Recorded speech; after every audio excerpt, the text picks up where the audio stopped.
Hai adik-adik, bagaimana kabar kalian hari ini? Semoga dalam keadaan baik-baik saja. Kali ini kita akan membahas materi jaringan pada tumbuhan. Pasti kalian udah gak sabar lagi kan? Kita bahas yuk! Tetapi sebelum kita membahas materi ini, jangan lupa tekan tombol like, subscribe, dan share ya! Kenapa pohon bisa bertambah tinggi? Pohon atau tumbuhan lainnya bisa bertambah tinggi karena mengalami proses pertumbuhan. Proses pertumbuhan ini dapat terjadi ketika terdapat pertambahan jumlah sel yang menyebabkan tinggi, volume, atau massa tubuh tumbuhan berubah. Sel-sel yang memiliki bentuk dan fungsi yang sama akan membentuk yang namanya jaringan tumbuhan. Lalu, apakah jaringan itu? Jaringan adalah sekelompok sel yang memiliki bentuk, asal, fungsi, dan struktur yang sama. Lalu, apa sajakah macam-macam jaringan pada tumbuhan? Mari kita bahas satu per satu. Jaringan pada tumbuhan terdiri atas jaringan meristem atau primer dan jaringan dewasa atau sekunder. Kedua jaringan ini akan kita bahas satu per satu. Pertama, kita akan membahas jaringan meristem. Pada awal perkembangan tumbuhan, seluruh sel memiliki kemampuan membelah. Pada tahap selanjutnya, pembelahan sel terjadi hanya di bagian-bagian tertentu. Jaringan yang masih memiliki kemampuan membelah atau bersifat embrionik disebut meristem. Jadi, jaringan meristem berasal dari sel-sel yang sifatnya meristematik atau aktif membelah. Berdasarkan letaknya dalam tumbuhan, meristem terbagi menjadi meristem apikal, meristem lateral, dan meristem interkalar. Meristem apikal merupakan meristem yang menunjang pertumbuhan dan perkembangan tumbuhan pada bagian ujung batang dan ujung akar. Meristem lateral merupakan meristem yang menunjang pertumbuhan dan perkembangan tumbuhan bertambah lebar ke arah lateral atau samping, dan meristem ini terdapat pada kambium pembuluh dan kambium gabus. Meristem interkalar merupakan meristem yang berada di antara jaringan yang sudah terdiferensiasi, misalnya pada ruas-ruas tumbuhan Gramineae, dan meristem interkalar dapat ditemukan pada tumbuhan monokotil seperti rerumputan, tebu, padi, bambu. Fungsi jaringan meristem interkalar adalah untuk pemanjangan ruas batang dan menumbuhkan kembali daun yang rusak. Selanjutnya kita akan membahas tentang jaringan dewasa. Jaringan dewasa merupakan jaringan yang berasal dari pembelahan sel-sel jaringan meristem yang telah berdiferensiasi atau mengalami perubahan bentuk sesuai dengan fungsinya. Berikut macam-macam jaringan dewasa.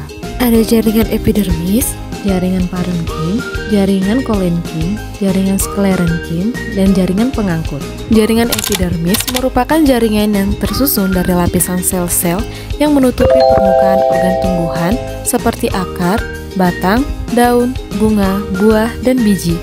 Jaringan epidermis disebut sebagai jaringan pelindung karena berfungsi melindungi bagian tumbuhan dari segala pengaruh luar yang merugikan seperti perubahan suhu, kerusakan mekanik, hilangnya air melalui penguapan, dan hilangnya zat-zat makanan. Selanjutnya jaringan parenkim. Jaringan parenkim adalah jaringan dasar yang ditemukan pada hampir semua bagian atau organ tumbuhan. Jaringan parenkim adalah sel berbentuk oval dengan dinding sel tipis dan memiliki ruang yang luas di antara sel. Jaringan parenkim membantu dalam fotosintesis, penyimpanan, dan juga membantu tanaman air mengapung.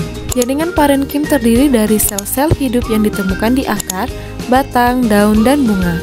Jaringan parenkim disebut jaringan dasar karena yang pertama menyusun sebagian besar jaringan pada akar, batang, daun, dan buah. Yang kedua, terdapat di antara jaringan lain, misalnya di antara xilem dan floem. Dan yang ketiga, dapat dijumpai sebagai selubung berkas pengangkut. Selanjutnya, jaringan kolenkim. Jaringan kolenkim merupakan jaringan yang berfungsi sebagai jaringan penguat atau penyokong pada organ tumbuhan yang masih aktif mengadakan pertumbuhan dan perkembangan. Jaringan kolenkim terdiri dari sel-sel yang hidup dan memanjang. Jaringan kolenkim memberikan elastisitas, dukungan mekanis, dan kekuatan tarik untuk tanaman. Jaringan kolenkim terutama di korteks batang dan daun. Sifat utama dari jaringan kolenkim adalah sel-sel penyusunnya hidup dan dinding selnya banyak mengandung selulosa. Sel-sel kolenkim mengalami penebalan di sudut-sudut selnya, tidak merata pada seluruh permukaan dinding sel. Dinding selulosa yang tebal pada kolenkim menyebabkan organ bersangkutan memiliki sifat lentur. Oleh karena itu, kolenkim baik sekali untuk menopang organ yang aktif tumbuh karena sel-selnya dapat meregang untuk menyesuaikan diri dengan pemanjangan organ. Selanjutnya, jaringan sklerenkim. Jaringan sklerenkim merupakan jaringan penunjang pada organ tumbuhan yang telah dewasa. Dengan demikian, sel-sel dewasa jaringan sklerenkim telah mati dan memiliki dinding sel yang tebal, biasanya berlignin atau mempunyai zat kayu. Jaringan sklerenkim adalah jaringan penyokong dengan dinding sekunder yang tebal karena mengandung zat lignin.